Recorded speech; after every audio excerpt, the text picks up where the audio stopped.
أعوذ بالله السميع العليم من الشيطان اللعين الرجيم. بسم الله الرحمن الرحيم. يا أيها المزمل قم الليل إلا قليلا نصفه أو انقص منه قليلا أو زد عليه ورتل القرآن ترتيلا إنا سنلقي عليك قولا ثقيلا إن ناشئة الليل هي أشد وطئا وأقوم قيلا إن لك في النهار سبحا طويلا واذكر اسم ربك وتبتل إليه تبتيلا رب المشرق والمغرب لا إله إلا هو فاتخذه وكيلا واصبر على ما يقولون واهجرهم هجرا جميلا وذرني والمكذبين أولي النعمة ومهلهم قليلا إن لدينا أنكالا وجحيما وطعاما ذا غصة وعذابا أليما يوم ترجف الأرض والجبال وكانت الجبال كثيبا مهيلا إنا أرسلنا إليكم رسولا شاهدا عليكم كما أرسلنا إلى فرعون رسولا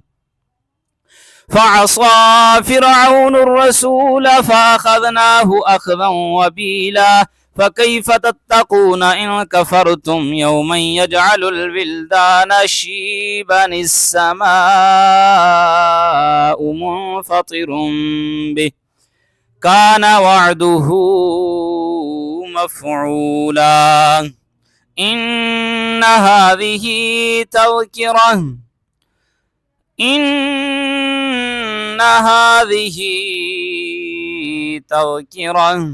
فمن شاء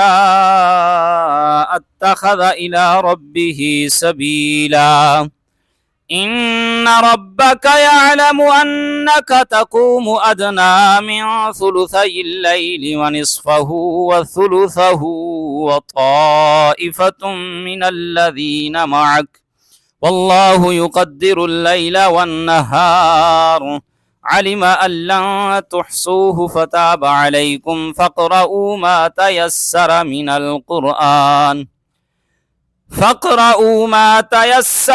القرآن علم أن سيكون منكم مرضى وآخرون يضربون في الأرض يبتغون من فضل الله وآخرون يقاتلون في سبيل الله